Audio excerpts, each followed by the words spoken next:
नमस्कार, news India देख रहे हैं आप। मैं हूं आपके साथ सपना। हल्द्वानी को सीएम धामी ने 147 करोड़ की सौगात दी। विकास योजनाओं का लोकार्पण, शिलान्यास किया। करोड़ों की पेयजल योजना का भी भूमि पूजन किया। मुख्यमंत्री पुष्कर सिंह धामी ने हल्द्वानी में 147 करोड़ की 40 विकास योजनाओं का लोकार्पण और शिलान्यास किया। इस दौरान मुख्यमंत्री ने कहा कि लोकार्पण और शिलान्यास की गई योजनाओं से नैनीताल जिला विकास की नई रफ्तार से आगे बढ़ेगा। उन्होंने कहा कि राज्य सरकार उत्तराखंड को विकसित उत्तराखंड बनाने की ओर तीव्रता से काम कर रही है। साथ ही वन भूलपुरा रेलवे जमीन अतिक्रमण मामले पर सीएम पुष्कर सिंह धामी ने सुप्रीम कोर्ट का आभार जताया। उन्होंने कहा कि इस मामले का समाधान पहले ही हो जाना चाहिए था, लेकिन अन्य राजनीतिक दल मामले को सुप्रीम कोर्ट तक लेकर गए। लेकिन सुप्रीम कोर्ट से अंतरिम निर्णय आने के बाद अब जिला प्रशासन अपनी आगे की कार्रवाई करेगा।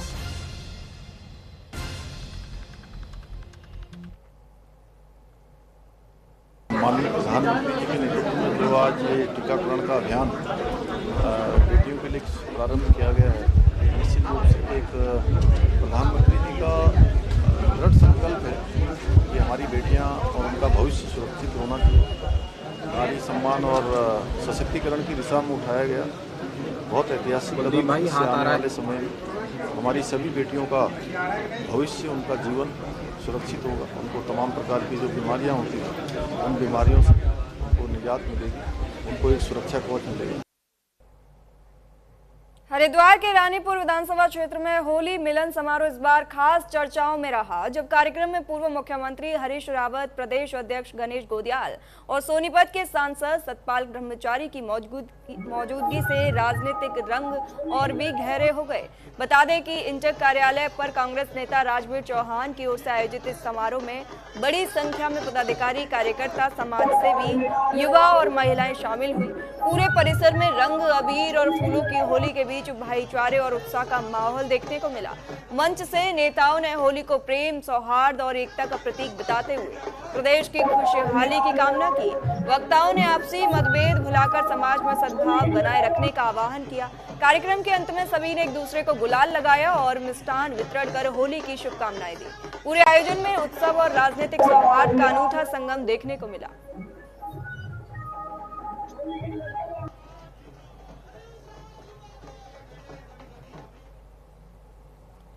उत्साह और उमंग का त्योहार है, प्रेम और सौहार्द का त्योहार है और हम सबको जो है होली की बहुत बहुत बधाई। होली मिलन एक ऐसा त्योहार है, भाईचारे का एक सीधा संदेश देता है और उस संदेश के लिए ये होली मिलन का कार्यक्रम इंटक कार्यालय बीएचएल आयोजित किया गया था, जिसमें हमारे प्रदेश के यशस्वी पूर्व मुख्यमंत्री, प्रदेश के यशस्वी अध्यक्ष श्री गणेश गोदियाल जी, विधायकगण और भी वरिष्ठ नेतागण हरिद्वार के सब एकत्रित हुए थे और सभी ने होली की शुभकामनाएं दी, होली के पर्व से सीख लेने की सलाह दी और कुछ चीजें, क्योंकि ये कार्यक्रम इंटक के कार्यालय पर, मजदूरों के कार्यालय पर आयोजित किया गया था। हरिद्वार में किन्नरों ने खेली मसाने की होली। खड़ी खड़ी शमशान घाट पर किन्नरों ने खेली मसाने की होली। किन्नरों ने राख की पूजा कर उड़ाया जमकर गुलाल। चिता की भस्म की विधि विधान से पूजा की गई। उत्साह और उमंग के साथ ये अनूठा उत्सव होली के त्योहार पर अलग अलग वर्गों की अनोखी रस्में नजर आ रही हैं। वहीं हरिद्वार में किन्नरों ने मसान की होली यानी चिता की भस्म से होली खेली। यहाँ खड़ी खड़ी शमशान घाट पर पहुंचे किन्नरों ने चिता की भस्म की पूजा की और उसके बाद परंपरा के मुताबिक उत्साह और उमंग के साथ शमशान घाट पर ही थिरकने लगे। बनारस के मणिकर्णिका घाट पर भी मसान की होली खेले जाने की प्राचीन परंपरा रही है। हालांकि अब दूसरी जगह धार्मिक नगरियों में भी ये चलन देखने को मिला है। मसान की होली का इतिहास भगवान शंकर के विवाह से जुड़ा बताया जाता है।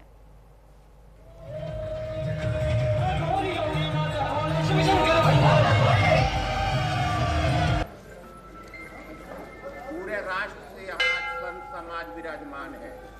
पूरे राष्ट्र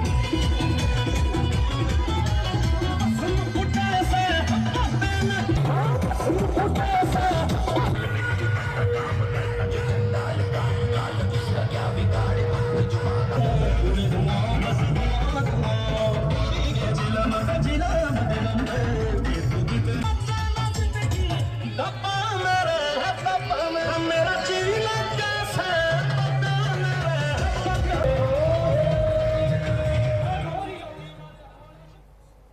देखिए, तो आदिकाल से है। जब महादेव पार्वती को लेके काशी निकले तो उन्होंने अपने पिता दक्ष को देखा। पूर्व जन्म में वो सती थी और बाप का बकरे का मुंह देख के उनको दुख हुआ, और सती का और शिव का विवाह नहीं हुआ था, स्वयंवर हुआ था। तो पिता को मोक्ष दिलाने के लिए उनको वहां पे विवाह हुआ, और उसी समय सबसे प्रथम महादेव ने भस्म का श्रृंगार किया, उसके बाद किन्नरों ने किया। यह आदिकाल की परंपरा थी और समाज हित के लिए थी, जनहित के लिए थी। और सनातन धर्म में जब से किन्नरों को वो स्थान मिला है, समाज ने प्यार दिया, संतों ने प्रसाद दिखाया, और सत्य सनातनी धर्म है ये। कभी काल सब पे आया तो किन्नरों पे भी आया। तो काल जब आया तो हमारे कुछ परंपराएं डूब गई थी। आज हरिद्वार के अंदर में शमशान होली खेला गया है। ये शमशान होली किन्नरों द्वारा खेला गया है राष्ट्र के हित में, कि मेरे राष्ट्र शक्तिशाली हो, मेरा राष्ट्र मजबूत हो, और मेरे राष्ट्र के अंदर से बुराइयां खत्म हो और अच्छाइयों की जीत हो, और मेरा सनातन धर्म इतना शक्तिशाली हो, क्योंकि मेरे सनातन धर्म के ऐसे रक्षक बैठे हुए हैं, कितने शक्तिशाली हो कि मेरा राष्ट्र का नाम हो। और आज इसी उपदेश के साथ में सभी संत समाज के लोगों ने और सभी किन्नर समाज के लोगों ने शमशान के अंदर में, देखो मोक्ष द्वार है ये, मोह माया सब कुछ, लोभ लालच ये सब अलग है, लेकिन सच्चाई यही है। हरिद्वार में पुलिस ने होली और रमजान के मद्देनजर महत्वपूर्ण गोष्ठी का आयोजन किया, जहां एसएसपी हरिद्वार के निर्देश पर थाना प्रभारी ने व्यक्तियों, सीएलजी सदस्यों और पार्षदों के साथ जनसंवाद आयोजित किया। गोष्ठी में होली और रमजान को शांतिपूर्ण ढंग से मनाने पर जोर दिया गया।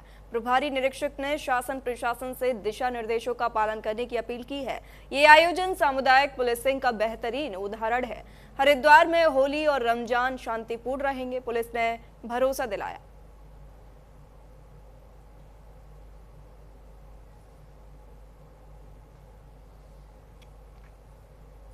धर्मनगरी हरिद्वार में होली के पर्व की धूमधाम के बीच रोशनाबाद जिला कारागार में भी रंगों की फुहार देखने को मिली, जहां श्री अखंड परशुराम अखाड़ा के सौजन्य से आयोजित होली मिलन समारोह में जेल में बंद कैदियों ने उत्साह के साथ भाग लिया। कार्यक्रम के दौरान सभी ने एक दूसरे को अबीर गुलाल लगाकर शुभकामनाएं दी और आपसी प्रेम, भाईचारे और सौहार्द का संदेश दिया। इसी बीच जेल प्रशासन ने भी सुरक्षा का पूरा ध्यान रखा, जिसको लेकर वरिष्ठ जेल अधीक्षक मनोज आर्य ने कहा कि ऐसे धार्मिक सांस्कृतिक आयोजन बंदियों के मानसिक संतुलन को मजबूत करते हैं।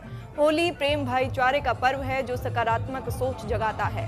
वहीं महामंडलेश्वर विश्वपुरी महाराज ने कहा कि रंगों का पर्व भेदभाव मिटाकर सद्भाव सिखाता है। सुधार ही जेल का मूल मंत्र है।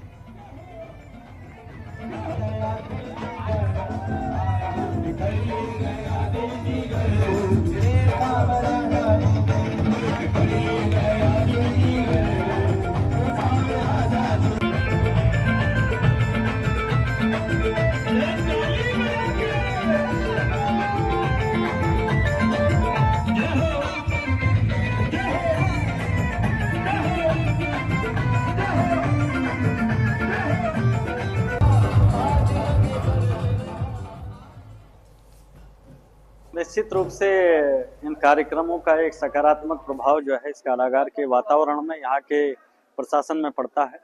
हम लोग हर पर्व को जो है यहाँ मनाने का प्रयास करते हैं, चाहे होली हो, दीपावली हो, जन्माष्टमी हो, दशहरा हो।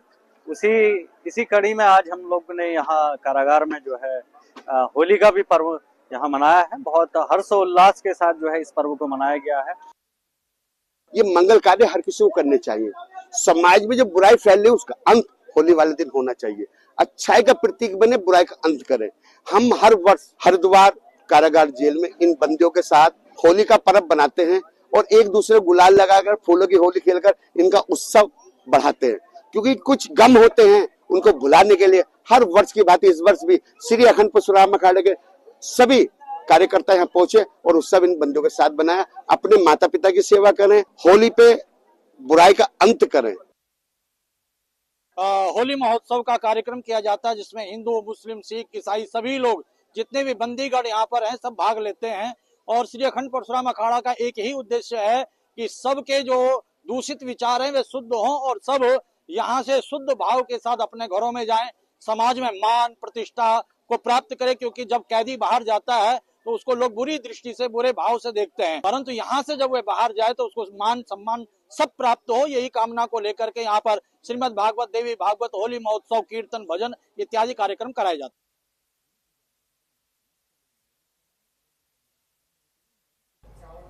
त्योहारों से पहले हरिद्वार में सघन सत्यापन अभियान चलाया जा रहा है, जहां एसएसपी के निर्देश पर पुलिस एक्शन मोड में नजर आ रही है। वरिष्ठ पुलिस अधीक्षक नवनीत सिंह भुल्लर के निर्देश पर रानीपुर कोतवाली, सिडकुल थाना क्षेत्र, सिविल लाइन कोतवाली समेत कई थाना क्षेत्रों में पुलिस टीमों ने डोर टू डोर और संदिग्ध व्यक्तियों का सत्यापन शुरू कर दिया है। मकान मालिकों, किराएदारों और बाहरी व्यक्तियों का रिकॉर्ड खंगाला जा रहा है ताकि त्योहारों के दौरान शांति व्यवस्था बनी रहे। पुलिस प्रशासन ने स्पष्ट किया है, सत्यापन न कराने वालों के खिलाफ सख्त कार्रवाई की जाएगी।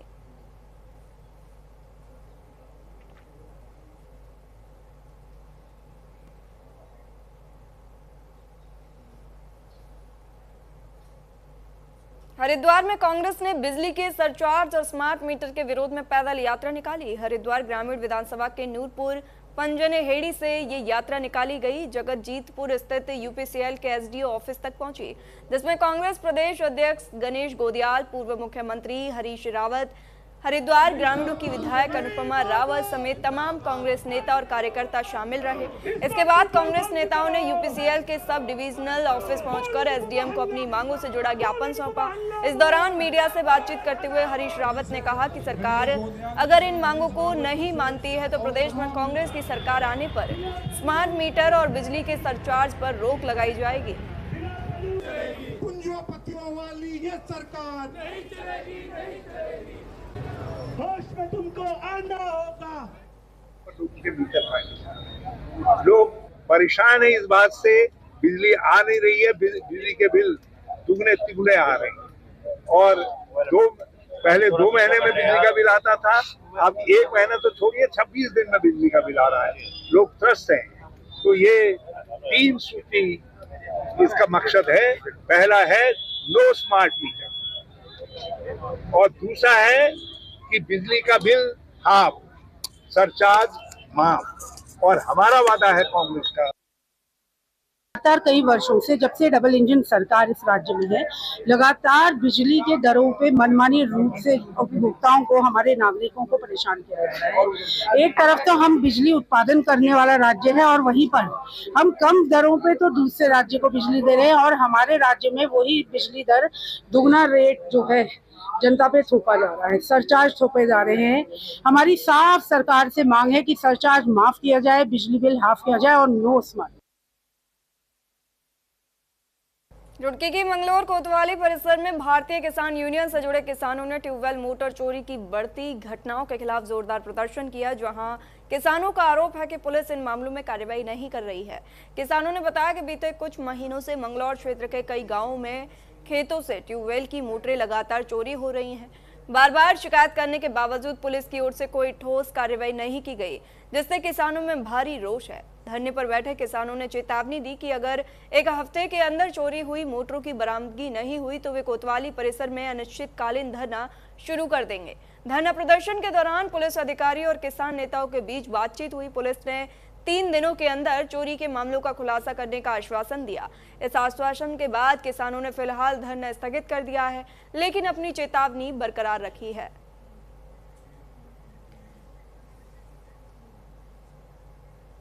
चंपावत के बनबसा मिलिट्री स्टेशन में आयोजित अग्निवीर भर्ती रैली के दूसरे दिन पिथौरागढ़ जनपद की कई तहसीलों से आए लगभग 700 से ज्यादा युवाओं ने जनरल ड्यूटी, ट्रेडमैन और तकनीकी पदों के लिए शारीरिक दक्षता परीक्षा में उत्साहपूर्वक भाग लिया। भर्ती प्रक्रिया के दौरान युवाओं में देश सेवा का जोश और अनुशासन स्पष्ट रूप से देखने को मिला। दूसरे दिन आयोजित शारीरिक दक्षता परीक्षा में 550 से ज्यादा अभ्यर्थियों ने सफलता प्राप्त कर अगले चरण के लिए अपनी पात्रता सुनिश्चित कर दी है। बताते चले कि भर्ती प्रक्रिया को निष्पक्ष, पारदर्शी और सुव्यवस्थित ढंग से संपन्न कराने के लिए प्रशासन और सुरक्षा व्यवस्थाएं चौक चौबंद रखी गई है। हरिद्वार के अपर जिलाधिकारी दीपेंद्र सिंह नेगी को अपना कार्यकाल पूरा करने पर विदाई दी गई। जहां जिला कार्यालय सभागार में आयोजित समारोह में अधिकारियों कर्मचारियों ने फूल मालाओं से उनका स्वागत किया। इस दौरान 32 साल की प्रशासनिक सेवा पूरी कर रिटायर्ड हुए नेगी को शॉल और स्मृति चिन्ह भेंट किए गए। और जिलाधिकारी मयूर दीक्षित ने ये कहा कि नेगी सौम्य और सरल स्वभाव के धनी है। उन्होंने दायित्व का कुशलता और ईमानदारी से निर्वहन किया है। डीएम ने सभी को उनसे प्रेरणा लेने को कहा। बताते चलें कि कार्यक्रम का संचालन प्रशासनिक अधिकारी नवीन मोहन ने किया।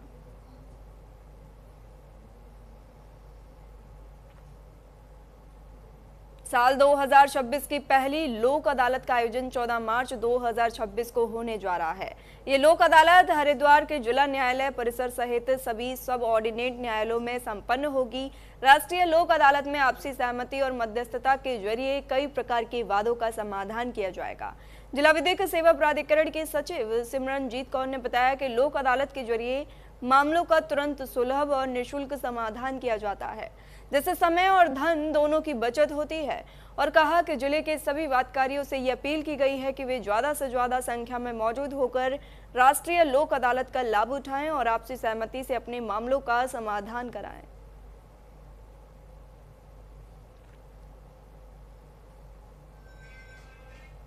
ये इस वर्ष की पहली राष्ट्रीय लोक अदालत है जो 14 मार्च 2026 को आयोजित होने जा रही है।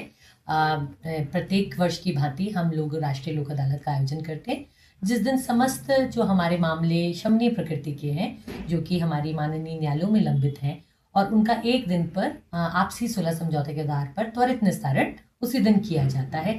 साथ ही साथ ऐसे मामले जो कि अभी न्यायालयों में नहीं आए हैं और प्री लिटिगेशन की स्टेज पर है, जैसे हमारे बैंकों से लोन संबंधी मामले हैं, कई प्रकार के ऋण होते हैं, बिल्स होते हैं, इन सब के जो मामले होते हैं ये उस दिन हम निस्तारित करते हैं।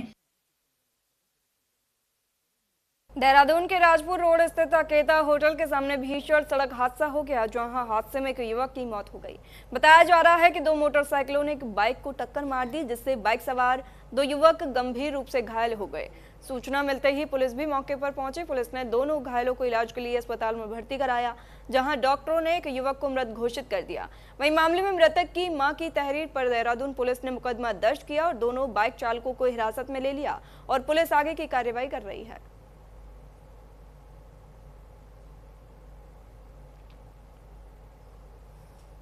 होटल के पास रात के लगभग 11:30 बजे एक बाइक का टर्न लेते हुए राजपुर रोड की तरफ से आती है दो बाइकों के साथ टक्कर हुई, जिसमें दो व्यक्ति गंभीर रूप से घायल हुए, जिन्हें तत्काल 108 के माध्यम से अस्पताल पहुंचाया गया, जहां एक व्यक्ति को चिकित्सकों द्वारा मृत घोषित कर दिया गया। मृतक के माता की तहरीर पे इस पे थाना डालनवाला पे अभियोग पंजीकृत कर दिया गया है और 4 व्यक्तियों को इसमें जो संदिग्ध है उनको पूछताछ हेतु चौकी लाया गया और अग्रिम वैधानिक कार्रवाई की जाएगी।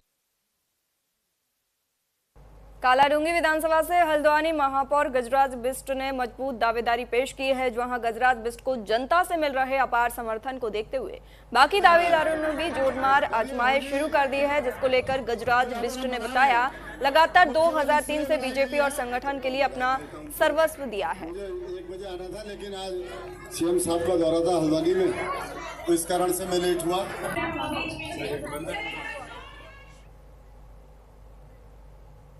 और फिलहाल अभी वक्त हो चला एक छोटे से ब्रेक का।